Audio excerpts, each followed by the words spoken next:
Jospin, reste à mieux comprendre et découvrir davantage ce nouveau site de création contemporaine qui va ouvrir ses portes au public dès demain. Jérôme Sens, bonsoir. Bonsoir. Vous êtes l'un des deux dirigeants de ce palais, une institution créée pour l'exposition internationale de 1937 et que vous voulez finalement une non-institution, un lieu ouvert à toutes les disciplines. Absolument.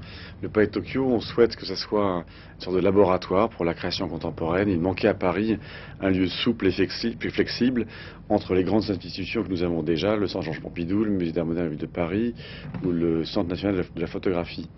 Il manquait un lieu laboratoire sans prétention dans lequel les créateurs puissent intervenir de manière simple et transversale, car on souhaite être un lieu interdisciplinaire où les arts visuels puissent dialoguer avec la mode, le cinéma, la littérature et la musique. Alors on voit ici quelques images de l'intérieur du bâtiment, on voit également quelques œuvres.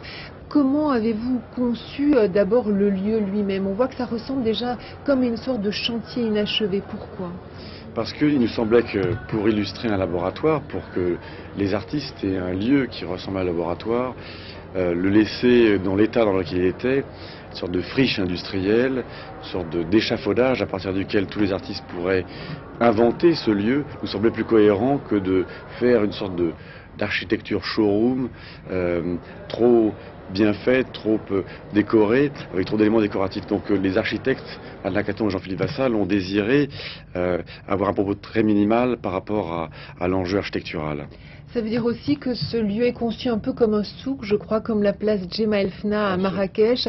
Ça veut dire qu'à toute heure de la journée, enfin de midi à minuit, il se passe quelque chose de différent. Le lieu évolue avec les gens qui sont là. Absolument, la référence est très bonne puisque c'est une place qui a presque deux temps, celui du jour et celui de la nuit. Un peu comme celui du Palais de Tokyo, qu'on souhaite effectivement exister entre midi et minuit. Un lieu qui pourra avoir deux temporalités différentes. C'est une manière de réagir aussi et d'offrir au public les moyens de voir des expositions hors de leur temps de travail, puisque très souvent les musées ou les institutions d'art sont ouvertes pendant le temps de travail. Est-ce que vous pensez que l'habitude va pouvoir se créer, parce que finalement on n'a pas l'occasion d'aller tard dans les musées? Est-ce que vous pensez suggérer, comment d'ailleurs vous allez suggérer aux gens finalement de sortir de chez eux à 20h, à 22h? On ne va pas finalement au Palais de Tokyo comme on va au Louvre ou à Beaubourg. Tout à fait, car on souhaite faire du Palais de Tokyo un lieu de vie.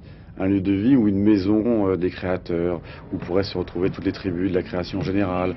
Un endroit simple où on puisse aller sans véritablement réfléchir, puisqu'il se passera tous les 2 jours un événement, qu'il s'agisse d'un concert, un débat, un dialogue, un colloque. Parlez-nous, Jérôme Sens, des œuvres que nous voyons ici. Là, je crois que c'est un marché thaïlandais. Absolument, c'est un artiste qui s'appelle Surasi Kudolong, qui reprend l'idée du marché, qui pose la question de la valeur des œuvres d'art et qui va organiser 2 fois cette semaine une vente de chacun des objets à 1 euro.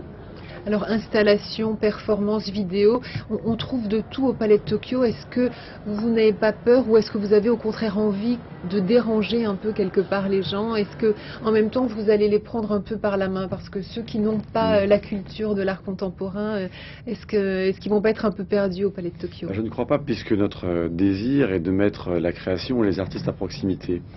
Nous avons d'ailleurs pensé à mettre dans les salles non pas des gardiens, mais des médiateurs, des jeunes personnes qui sont là pour engager le débat, répondre aux questions du public.